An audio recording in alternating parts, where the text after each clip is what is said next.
Hi friends, ഞാൻ നിങ്ങളുടെ പാറുവാണ്. ഇന്ന് നമ്മൾ ഇവിടെ ചെയ്യാൻ പോകുന്നത് ചനാ മസാലയാണ്. ഈ ചനാ മസാല നമുക്ക് പൂരിയുടെ കൂടെയും ബട്ടൂരിയുടെ കൂടെയും ഒക്കെ നമുക്ക് നല്ല നല്ല കോമ്പിനേഷനാണ്. നമുക്ക് എങ്ങനെയാണ് ഈസി ആയിട്ട് എങ്ങനെയാണ് ചനാ മസാല ഉണ്ടാക്കുന്നത് നമുക്ക് നോക്കാം. അതിനുവേണ്ടി ഞാനിവിടെ 1/2 കിലോ ചന എടുത്തിട്ടുണ്ട്. വെള്ളക്കടല എടുത്തിട്ടുണ്ട്. എന്നിട്ട് അത് ഒരു 4 മണിക്കൂർ സോക്ക് ചെയ്യാൻ ഇട്ടിട്ടുണ്ടായിരുന്നു. അതിനുശേഷം ഇപ്പം കുതിർത്ത് വെള്ളം കളഞ്ഞിട്ട് കുക്കറിലോട്ട് എടുത്തിട്ടേക്കുക. അപ്പോൾ ഇതിൽ നമുക്ക് വേവിക്കാൻ വേണ്ടി ഇതിൻ്റെ മോളി വരത്തക്ക രീതിയിൽ വെള്ളം ഒഴിക്കാം. അതായത് നമുക്ക് ഈ കടല മുഴുവൻ വെള്ളത്തിൽ മുങ്ങിക്കിടക്കണം. ആ ലെവലിൽ നമ്മൾ വെള്ളം ഒഴിച്ചിട്ട് സോൾട്ട് ഇടുക, ഉപ്പിട്ടിട്ട് അടച്ച് വെച്ച് ഒരു 4 വിസിൽ കേൾപ്പിച്ചിട്ട്, ഇപ്പം ഓരോ കടല ഓരോ വേവായിരിക്കും, നമുക്കൊരു 4 വിസിൽ കേൾപ്പിക്കാം. 4 വിസിൽ കേൾപ്പിച്ചിട്ട് തുറന്ന് നോക്കിയിട്ട് നമുക്ക് വെന്തില്ലെങ്കിൽ പിന്നെ നമുക്ക് 4 വിസിലിന് വേവണം. അപ്പം നമുക്ക് ഇത് വേവുന്നിടം വരെ വെയിറ്റ് ചെയ്യാം. ഇവിടെ ഞാൻ ഒരു 3 സവാള സ്ക്വയറായിട്ട് കട്ട് ചെയ്തത്, ഇങ്ങനെ കട്ട് ചെയ്താൽ മതി. 3 സവാള, 3 പച്ചമുളക്, ഒരു 5 അല്ലി വെളുത്തുള്ളി, വലിയ വെളുത്തുള്ളിയാണ് ഇവിടുത്തെ. അപ്പം ഇതേലെ 5 അല്ലി വെളുത്തുള്ളി, ഒരു വലിയ കഷ്ണം ഇഞ്ചി, 2 തക്കാളി, 2 നല്ല പഴുത്ത തക്കാളി. ഇത് ഇത്രയും സ്ക്വയറായിട്ട് അരിഞ്ഞിട്ട് അപ്പം അരിഞ്ഞ് വെച്ചിട്ടുള്ളൂ. ഇത് നമുക്ക് ഈ കുക്കറിലേക്ക് ഇട്ട് കൊടുക്കാം. ഇട്ട് കൊടുത്തിട്ട് ഒരു 1/2 ഗ്ലാസ് വെള്ളം ഇടുക. എന്നിട്ട് നമ്മൾ ഇതിൻ്റെ അകത്ത് ഈ ഉപ്പിടേണ്ട ആവശ്യമില്ല. ഉപ്പിടാതെ നമുക്കിതൊന്ന് വേവിച്ചെടുക്കാം. ഇതിപ്പം നമ്മൾ വേറൊരു കുക്കറിൽ ആദ്യം നമ്മൾ ചന വേവാനായിട്ട് വെച്ചിട്ടുണ്ട്, കടല വേവാനായിട്ട് വെച്ചിട്ടുണ്ട്. അത് ഇത് 4 വിസിൽ കേൾപ്പിച്ച് ഓഫ് ചെയ്തിട്ടേക്കുക.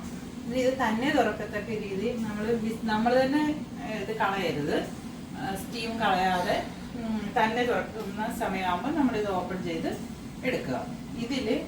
ഇതിനൊരു 2 വിസിൽ കേൾപ്പിക്കുക. നമ്മളിപ്പോൾ ഇട്ട സവോള, ഇഞ്ചി, പച്ചമുളക്, തക്കാളി അത് വേവാനായിട്ട് വെച്ചേക്കുവാണ്. അത് ഒരു 2 വിസിൽ കേട്ട് കഴിയുമ്പോൾ അത് ഓഫ് ചെയ്തിടുക. ഓഫ് ചെയ്തിട്ട് തണുത്ത് കഴിഞ്ഞിട്ട് ഇത് നമുക്ക് അരച്ച് പേസ്റ്റ് ആക്കി എടുക്കാം. പേസ്റ്റ് പോലെ ആക്കിയിട്ട് നമുക്ക് എടുക്കാം. അപ്പോൾ നമുക്കിത് വേവുന്നിടം വരെ വെയിറ്റ് ചെയ്യാം. നമുക്ക് ഈ സവാളയൊക്കെ നമ്മൾ വേവിക്കാൻ വെച്ചില്ലേ, അപ്പം അത് വെന്ത് നമുക്കൊന്ന് നോക്കാം. ഇത് നല്ല വെന്ത് വന്നിട്ടുണ്ട്, വെന്തെല്ലാം ഉടഞ്ഞ്. ഇത് നമുക്ക് ഇത് തണുക്കുന്നിടം വരെ നമുക്ക് മാറ്റി വെക്കാം. ഇത് തണുക്കട്ടെ. അപ്പോൾ ഇത് തണുക്കുമ്പോഴത്തേക്കും നമുക്ക് ഒരു കടായി എടുത്ത് വെക്കുക. ഇതിലേക്ക് ഏതെങ്കിലും ഒരു ഓയിൽ ഒഴിക്കുക. ഏതെങ്കിലും ഒരു ഓയിൽ എന്ന് വെച്ചാൽ നമ്മുടെ വെളിച്ചെണ്ണ ഒഴിക്കണ്ട, കോക്കനട്ട് ഓയിൽ ഒഴിക്കണ്ട. ബാക്കി ഏതെങ്കിലും ഒരു ഓയിൽ ഒഴിച്ച് കൊടുക്കുക. സൺഫ്ലവർ ഓയിൽ ഒഴിക്കുക, അല്ലെങ്കിൽ ഒലിവ് ഓയിൽ, എന്താണെന്ന് വെച്ചാൽ സൺഫ്ലവർ ഓയിലാണ് കൂടുതൽ. ഒഴിച്ചു കൊടുക്കുക. ഒഴിച്ചു കൊടുത്തിട്ട് അതിലേക്ക് ചെറിയ ജീരകം ഇടുക.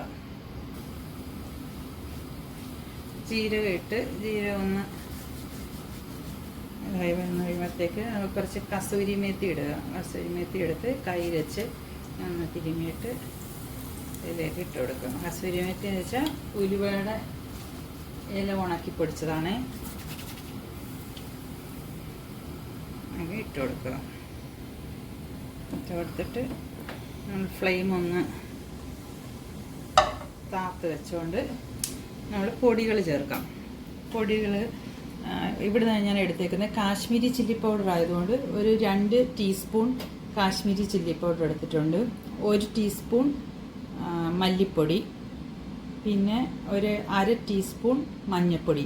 ഇത്രയാണ് നമ്മൾ എടുത്തിരിക്കുന്നത്. ഈ കാശ്മീരി ചില്ലി പൗഡറിൻ്റെ പകരം നമ്മുടെ മറ്റേ മുളക് പൊടിയാണെങ്കിൽ, സാധാരണ മുളക് പൊടിയാണെങ്കിൽ ഒരു 1.5 സ്പൂൺ, ഒരു 1.5 സ്പൂണൊക്കെ മതിയായിരിക്കും. കാരണം ഇല്ലെങ്കിൽ എരിവ് കൂടും. നമുക്കിത് ഈ പൊടികളെല്ലാം ഇതിലേക്ക് ഇട്ട് കൊടുക്കാം. ഇട്ട് കൊടുത്ത് ഇതൊന്ന് പച്ചമണം മാറണം. ആയി കഴിയുമ്പോൾ അതിൻ്റെ അകത്തിലേക്ക് ഗരം മസാല ഒരു സ്പൂൺ, ഒരു ടീസ്പൂൺ ഗരം മസാല ഇട്ട് കൊടുത്ത് അതുപോലെ ഒന്ന് ഇളക്കി കൊടുത്ത് ഈ മസാല മൂത്ത് വന്നിട്ടുണ്ട്. അപ്പം നമ്മൾ ഇത് അരയ്ക്കാൻ പോയപ്പോയിരുന്നല്ലോ, ഇപ്പം ഇത് അരച്ചുകൊണ്ട് വന്നിട്ടുണ്ട്. സവാളയും തക്കാളിയും ഒക്കെ കൂടെ ഉള്ള ഒരു വേവിച്ചത്, എന്നിട്ടത് നമുക്ക് ഇതിലോട്ട് ഒഴിച്ചു കൊടുക്കാം. കുറച്ചുകൂടെ ഫ്ലെയിം ശകലം ഒന്ന് കൂട്ടി വെച്ച് കൊടുക്കാം. എന്നിട്ട് ഇങ്ങനെ ഒന്ന് ഇളക്കി കൊടുത്തിട്ട്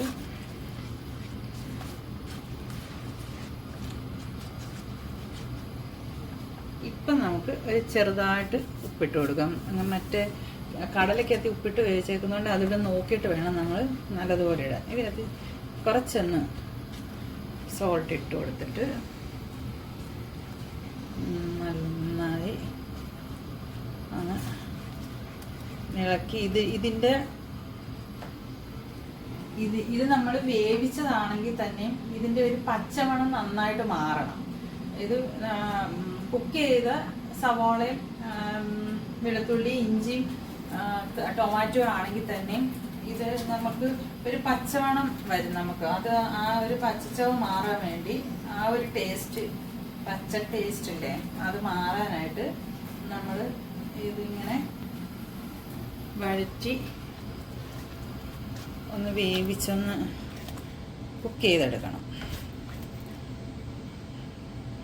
ഒന്ന് കുക്കാവട്ടെ. അത് കഴിഞ്ഞ് നമുക്ക് ബാക്കി കാര്യങ്ങൾ ചെയ്യാം. ഇത് ശ്രദ്ധിച്ചോണം, ഇതിങ്ങനെ തെറിച്ച് വീഴുവേ. ഇങ്ങനെ തിളയ്ക്കുന്ന സമയത്ത് അതിങ്ങനെ പുറത്തേക്ക് വീഴുന്നുണ്ട്. അപ്പം അത് മാറിയിട്ട് നിൽക്കണം. ഇനി നമുക്ക് ഇതിലേക്ക് വേവിച്ച് വെച്ചേക്കുന്ന കടല ഇട്ട് കൊടുക്കാം. എന്നിട്ട് ഫ്ലെയിം ശരം കൂട്ടി വെക്കാം.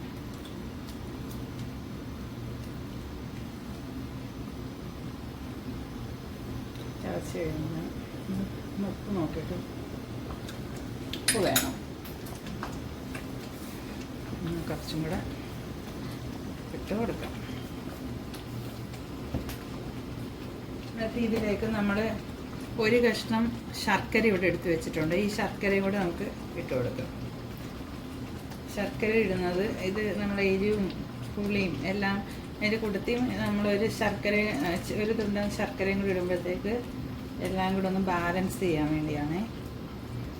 നമ്മൾ റെസ്റ്റോറൻറ്റിൽ നിന്നൊക്കെ ചന മസാല കഴിക്കുമ്പം അതിൻ്റെ അകത്ത് ചെറിയൊരു മധുരം കൂടെ വരത്തില്ലേ, അത് ഇതുകൊണ്ടാണ്. ഇതൊന്ന് കുറുകി വരട്ടെ. നല്ല കുറുകിയ ഗ്രേവിയോടുകൂടി നമുക്ക് നമ്മുടെ ചന മസാല റെഡി ആയിട്ടുണ്ട്. നമുക്കിനി ഇതിലേക്ക് കുറച്ച് മല്ലിയില ഇട്ട് കൊടുക്കാം. നാടൻ ഡിഷാണെങ്കിൽ, അല്ലെങ്കിൽ നാടൻ നമ്മൾ കടലക്കറി ഉണ്ടാക്കുമ്പോൾ നമുക്ക് ഇതിടേണ്ട ആവശ്യമില്ല കേട്ടോ, നമ്മൾ മല്ലിയില ഇടേണ്ട ആവശ്യമില്ല.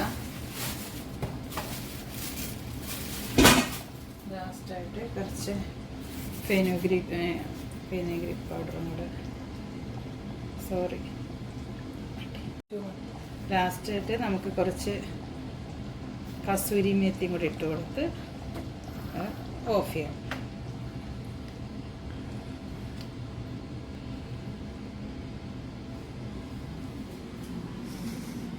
എല്ലാം കറക്റ്റായിട്ട് വന്നത്. അപ്പോൾ നമുക്ക് നമ്മുടെ ചന മസാല റെഡി. ഇനി ഒരു കാര്യം പറയാനുള്ളത്, നമ്മുടെ നാടൻ കറികൾ ഇഷ്ടപ്പെടുന്ന ആളുകളുണ്ടല്ലോ, അവർക്ക് ചിലപ്പോൾ ഇത് നോർത്ത് ഇന്ത്യൻ നമ്മൾ ചെറിയ ജീരകത്തിൻ്റെ ഒക്കെ ടേസ്റ്റ് വരുമ്പം, പിന്നെ കസൂരി മെത്തിൻ്റെ ഒക്കെ ടേസ്റ്റ് വരുമ്പോൾ ചിലർക്ക് ഇഷ്ടമാകത്തില്ലായിരിക്കും. അങ്ങനെയുള്ളവർക്ക് വേണ്ടി നാടൻ കടലക്കറി ഉണ്ടാക്കുന്നതായിരിക്കും. ഇത് കാണിക്കണമെന്ന് പറഞ്ഞാൽ എൻ്റെ ഒരു ഫ്രണ്ട് നാട്ടിൽ നിന്ന് പറഞ്ഞതാണ്. അവർക്ക് വേണ്ടിയാണ് ഇപ്പം ഞാനിത് പ്രിപ്പയർ ചെയ്തത്.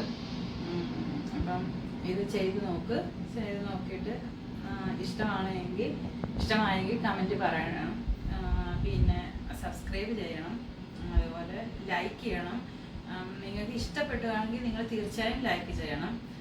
നിങ്ങളുടെ ഓരോ ലൈക്സാണ് നമുക്ക് പ്രോത്സാഹനമാവുന്നത് വീണ്ടും ഓരോ റെസിപ്പിയായിട്ട് വരാനുള്ള. ഒരു പ്രോത്സാഹനം എന്ന് പറയുന്നത് ലൈക്ക് ഒക്കെയാണ്. അപ്പോൾ അത് എന്തായാലും ചെയ്യണം. പിന്നെ എന്തെങ്കിലും അതായത് എന്തെങ്കിലും നിങ്ങൾക്ക് എന്തെങ്കിലും പ്രത്യേക ഡിഷ് എന്തെങ്കിലും ഉണ്ടാക്കി കാണിക്കണമെന്നുണ്ട് എങ്കിൽ അത് കമൻറ്റിൽ പറഞ്ഞാൽ മതി, അത് ഞാൻ പ്രിപ്പയർ ചെയ്ത് കാണിക്കാം. പിന്നെ ബെൽ ബട്ടൺ പ്രസ് ചെയ്യണം, എങ്കിലേ നോട്ടിഫിക്കേഷൻ കിട്ടത്തുള്ളൂ. അപ്പോൾ ഇനി പുതിയൊരു വീഡിയോയുമായി നമുക്ക് വേറൊരു ദിവസം കാണാം. ബൈ.